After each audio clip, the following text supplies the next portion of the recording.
Am I about to ruin an historic Gibson guitar? This is a 1930s AB-104. It has no label on it, but it's supposedly the earliest version of a recording king lap steel that would have sold at Montgomery Ward's.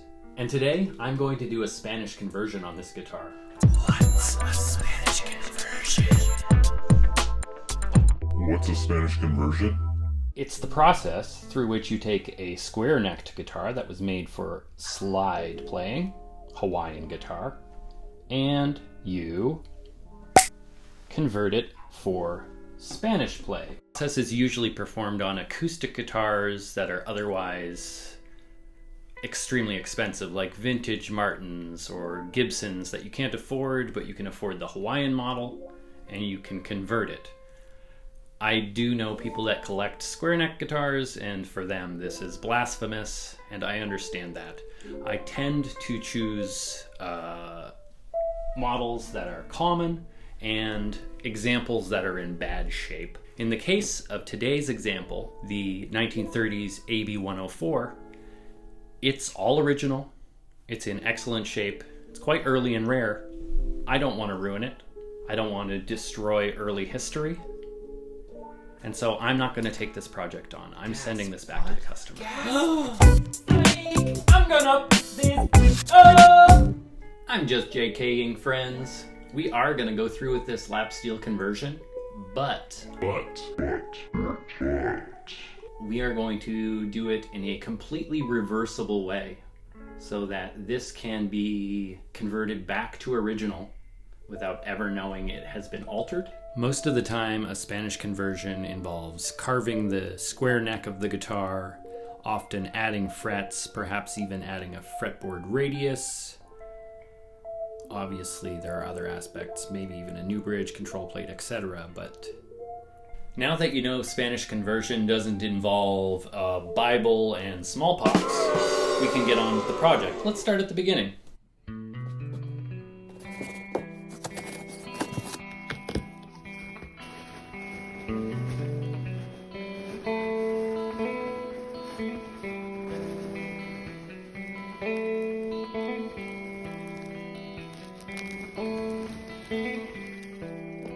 Damn it.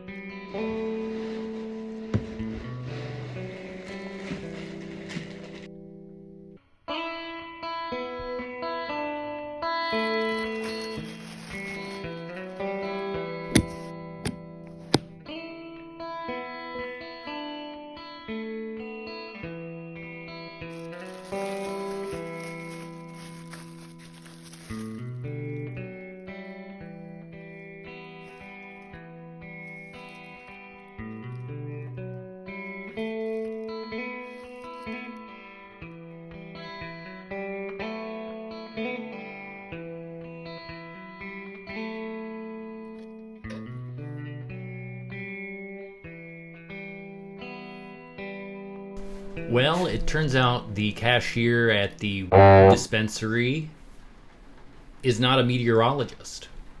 He told me the atmospheric river was going to miss us. But meanwhile,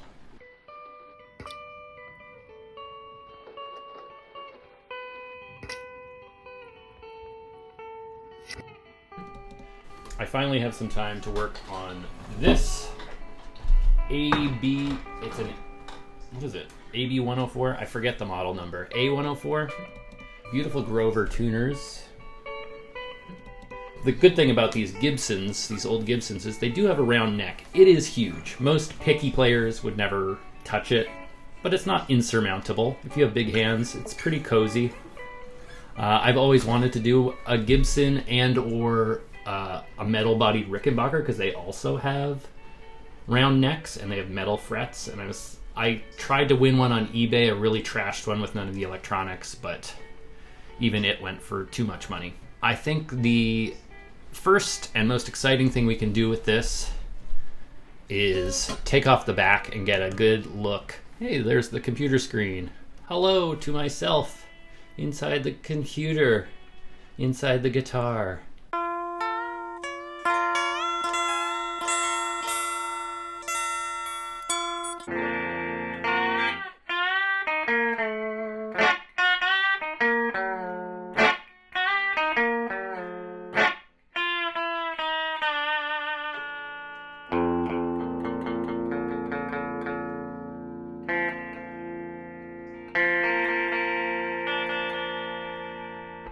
Okay, you probably noticed the initial impression of the tone is that it is biting and treble heavy. We will have a look inside now and check out this pickup and maybe get a reading of its rating of how much resistance is in the coil.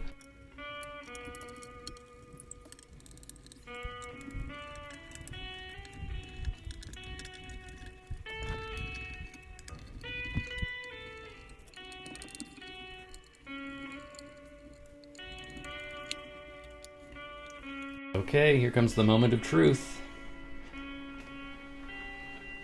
Ooh, look at how pretty that is. Interesting. I wonder if I can decipher these codes. 1010792.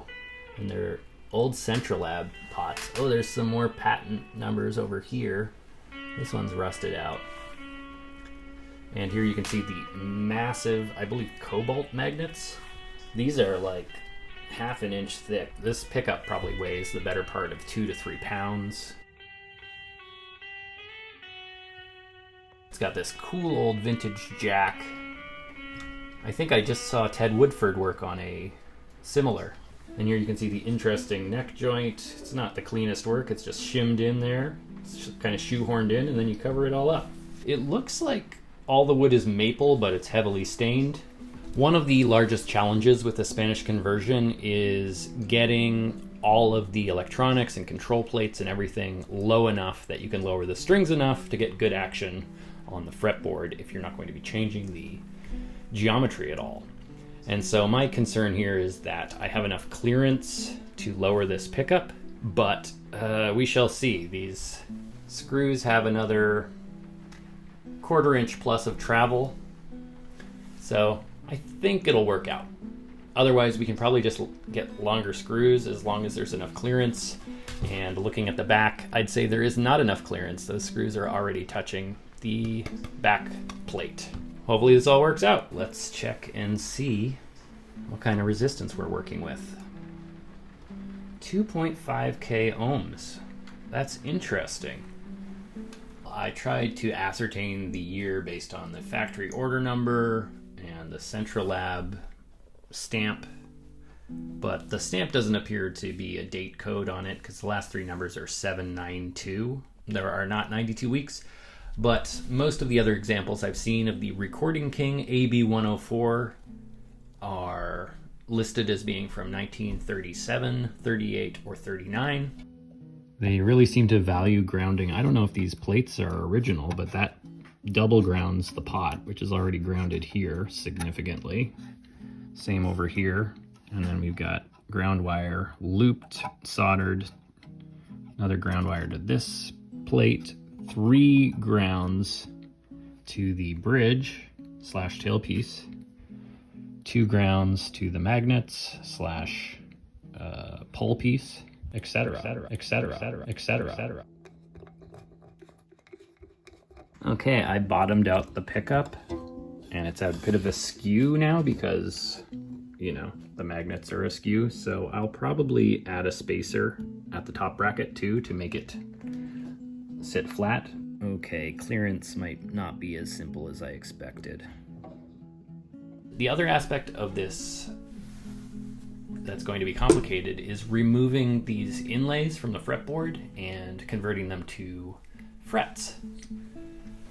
I mean, that is a lot of what is involved in a Spanish conversion aside from carving a neck, but we're not carving this neck. It would look so crazy if I did carve it because it would come back to bright white maple. Anyway, I'm hoping that through some methodology of heat or moisture that these will come out easily, and so I won't have to like awkwardly try to saw them all out, but we'll see. There is one singular modification we are considering on this instrument, and that is adding a strap pin and a tailpiece, and that will give me more flexibility to make a bridge that intonates well. because right now where this saddle is, on a slide guitar, a saddle is vaguely irrelevant because it's a lot based on ear and, you know, there's not a lot of precision. You're not using a needle thin slide, although the contact surface is needle thin. What you're seeing is pretty vague. And so, yeah, this is a very sharply intonated. This in itself should be back another 1/4 inch maybe where these screws are. And so we're gonna need this area to intonate. So we might not be able to use this tailpiece. And so we might put a little tiny trapeze tailpiece here behind the bridge.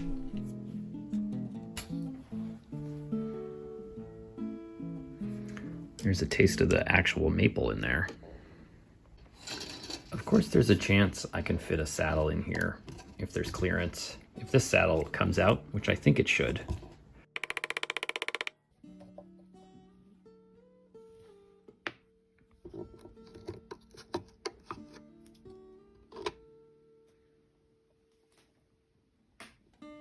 All right, we've got some solid D shafts here. Hey, that's what she said.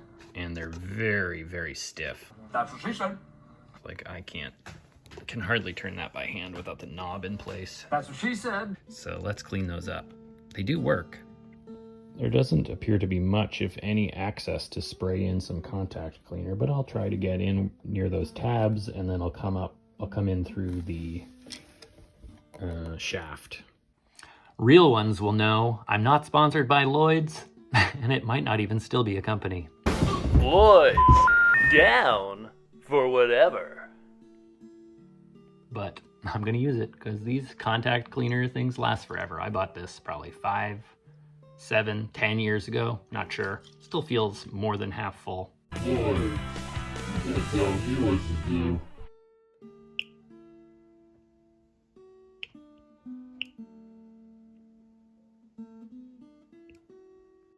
Okay, spraying that contact cleaner down the shaft actually immediately loosened it up, so I think most of the resistance was actually between the collar of the shaft and the shaft itself. There was some oxidation, aka rust, there.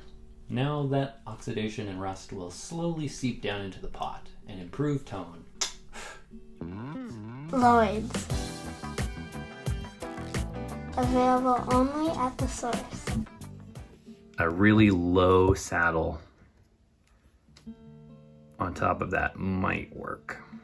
I see that happening, yes. The fretboard is nearly perfectly flat. There is a little relief right in the middle. So we're gonna want to build a little fall away into this end. It'd be nice to be able to use this nickel plated tailpiece, but I don't think it's gonna leave enough room for intonation because I think the saddle needs to be approximately where those screws are. And so it's looking like it's more likely to be a shortened version of this, giving just enough space. Or I could fold a different metal, but this would probably break. It's really cheap aluminum. I decided to do a full teardown. Might as well. It's not that many more pieces.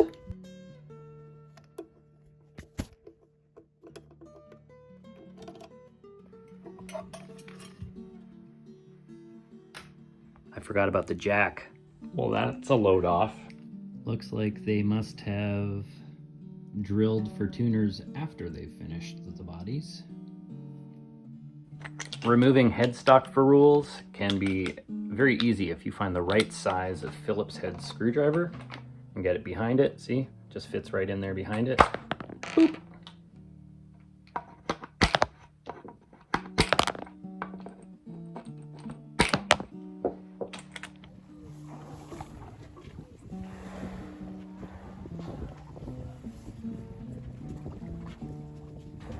What are these fret inlays made out of? I don't see any faults in the material, so it may be solid plastic, I guess. Things are looking pretty good. This one is actually lifting out of the slot a little bit.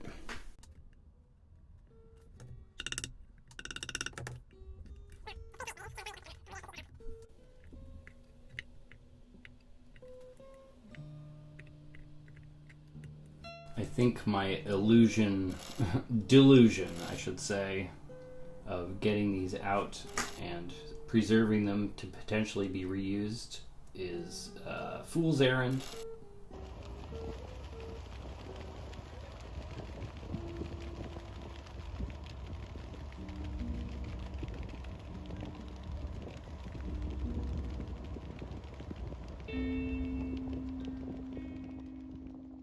Okay, last night's endeavors were not successful. I only partially removed a few frets, and it's been time consuming and tedious. And so, new strat, I'm gonna try out a heat lamp and see if that helps.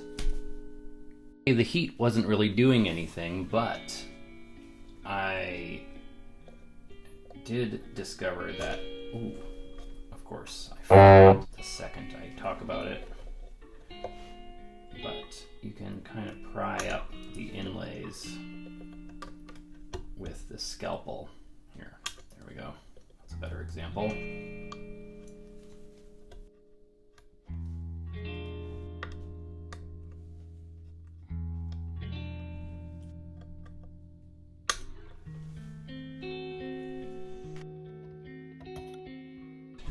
Important that you suit up with some protective eyewear, because the last thing you want is the tip of one of these X-Acto knives, or scalpel blades I should say, getting in your eyeball. This, as you can tell, is going to be time consuming. Some pieces come out easy, some don't.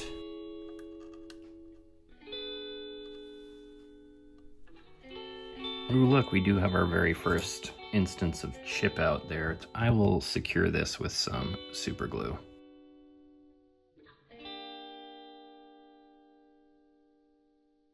Septuagenarian men at 3 a.m. be all like,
Well, I took too many complimentary poop bags, and I didn't wear a coat big enough to hide the bulge. Now it is plain to see everybody's looking right at me. That's what happens when things are complimentary. Alright, let's get this ball rolling. I've got some worn out 80 grit here, so it's more like, I'd say 150 grit at this point. And we're gonna knock down each end of this fretboard, get it level, and then concentrate a little bit more on the overhang here.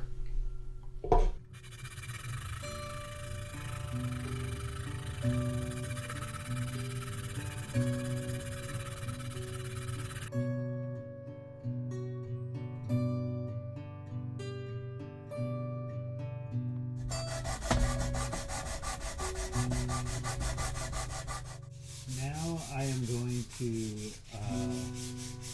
just clear off any offending scratches. I'm not going for perfection yet because I'm still going to have to bring the slots to depth perhaps if they've lost any, and I'm still going to do a little bit of fall away. To encourage best practice and get best results, I'm going to now move over to using a sanding block, because that way you won't get any unnatural dips in your wood. This is very dense rosewood. I wasn't having any issues, but anytime you're sanding anything flat, use a block.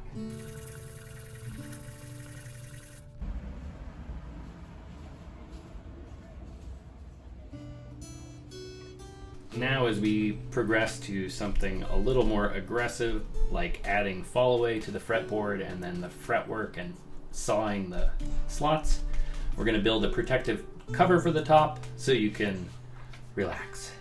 I wasn't exactly diligent about collecting, but this is how much rosewood dust I got off leveling that board. 2 grams with the bag.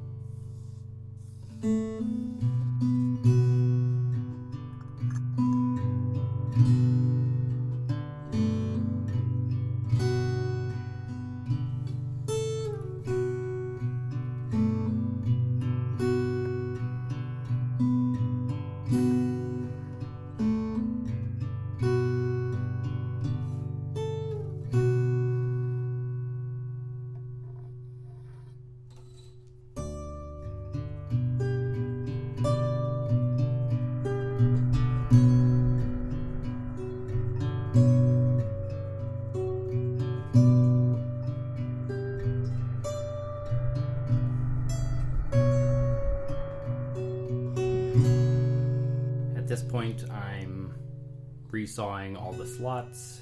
It's really boring, it's really annoying. I don't feel like taping it. It looks like this. And of course you check the depth with a detanged fret like so.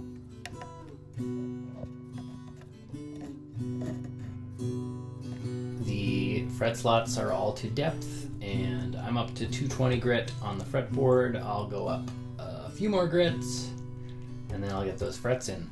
Well, I went through to 800 grit, and then I used some sandy cloths up to goodness knows. It's pretty shiny now.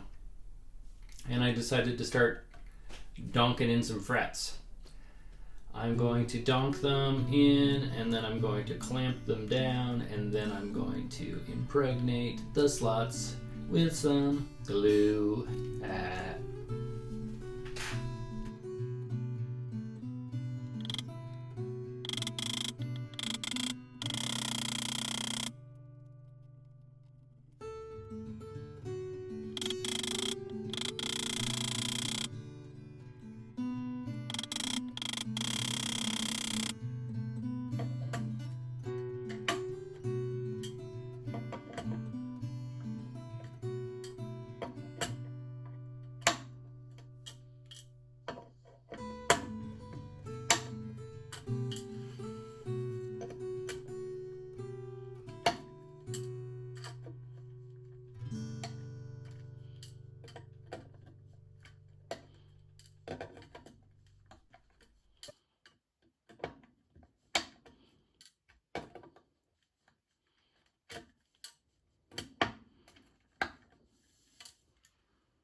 Okie dokie. It's tomorrow again. These videos are taking longer. A lot of these projects you just can't squeeze into a week, especially when you've got other work to do, and you are a FTSD like myself. Yes, a foot and toe sexual deviant. Just kidding. Full-time single dad. Yeah, so my hours of operation are quite limited. And so I can't always get things done as quickly as I would hope. This is coming along nicely. I would like to have finished it yesterday, but clearly we're not even close. We still have a lot of problems to solve. Fretwork, nut, bridge, tailpiece, electronics, lots to go still.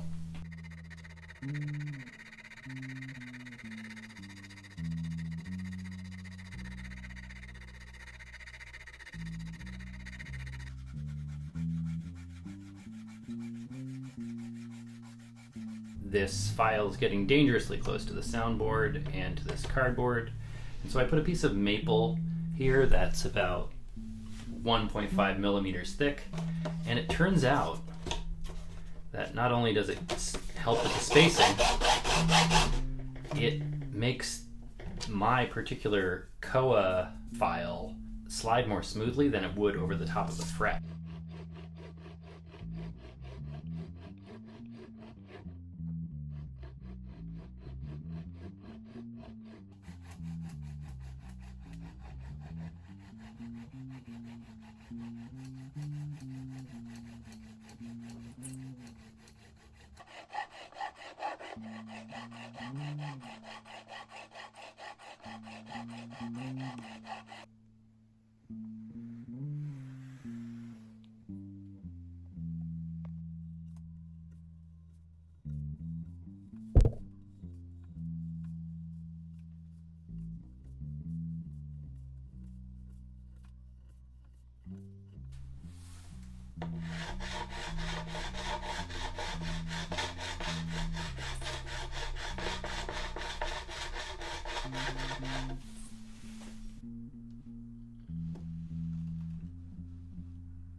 I'm at the sanding with a rubber eraser stage. Got my grits laid out here.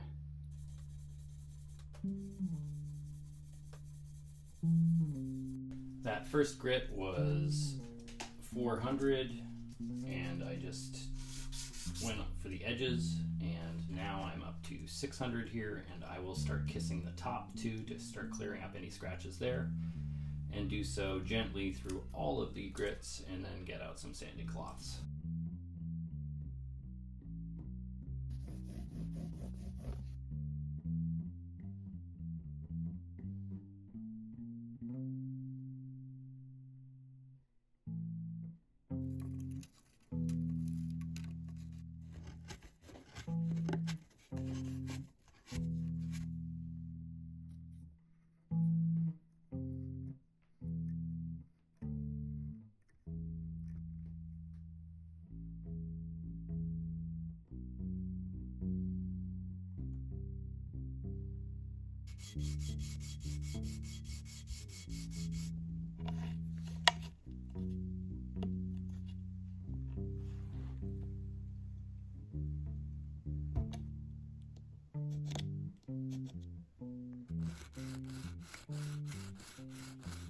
Party on. We're gonna get the tuners back on, starting with the ferrules. I'm going to make sure they're all aligned. I'm going to use the edge as a reference and have one flat side to the edge on each one before I press them in. Yeah, I think so.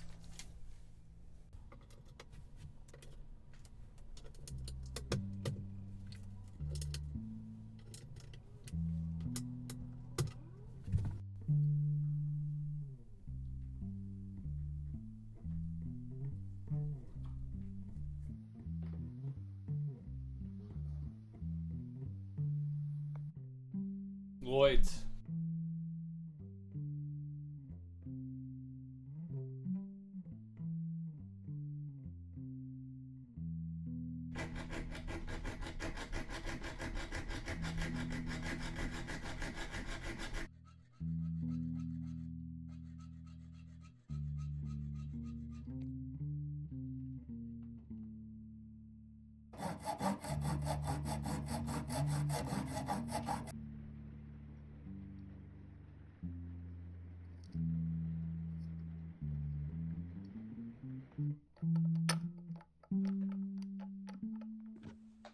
I tried hammering this tailpiece around a wooden caul, but now I'm just going to manually bend it and add a little little bit of arching, hopefully.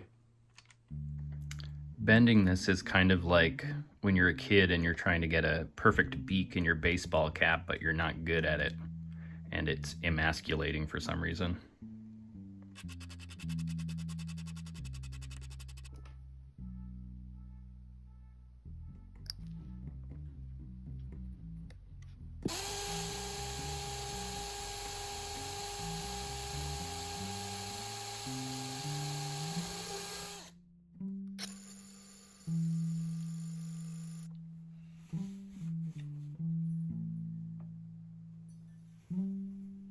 Okay, I found a hunk of ebony to make the bridge out of, and I'm thinking I might take some inspiration from this LG1 bridge, perhaps, in terms of design.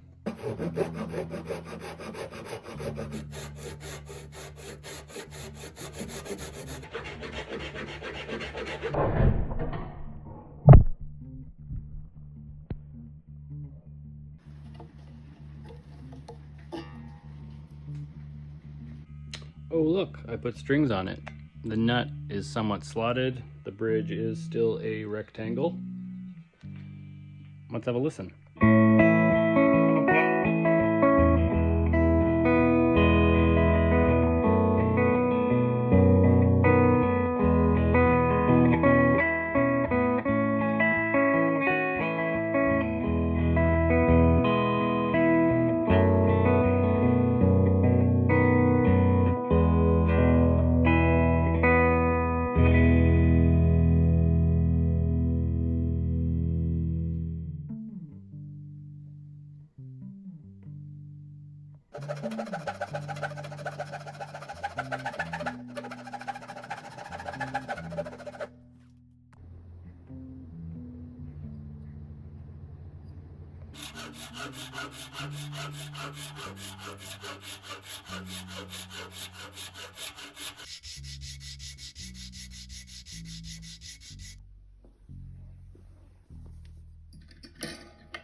I taped all around the edge so the bearing won't impact the original finish.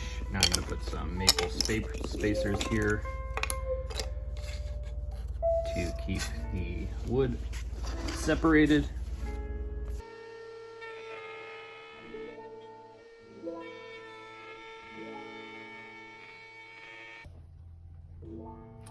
So many colors.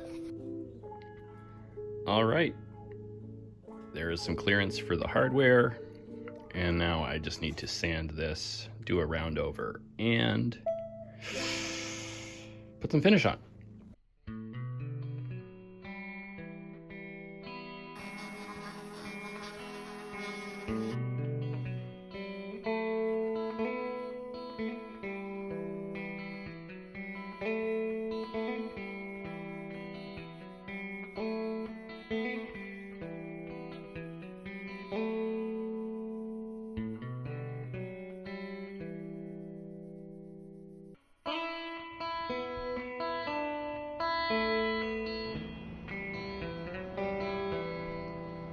Okay, just one last thing to do here. I just need to finish setting up the nut and then polish it out, and then we'll be ready to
effing F yeah.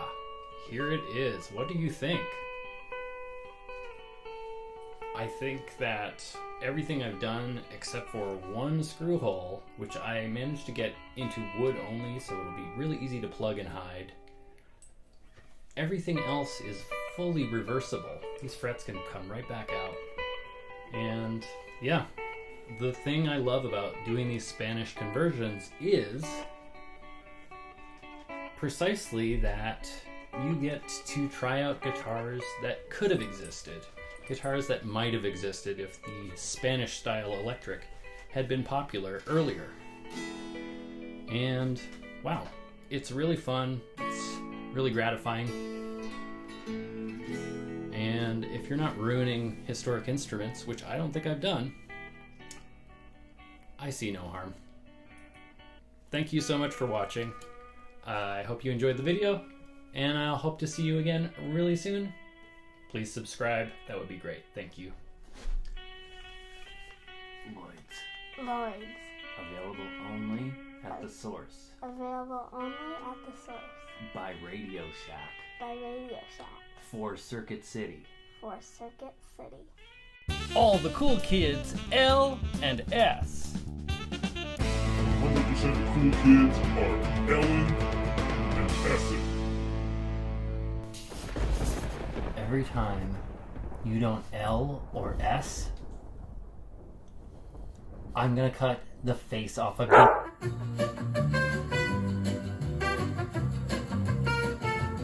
You understand me?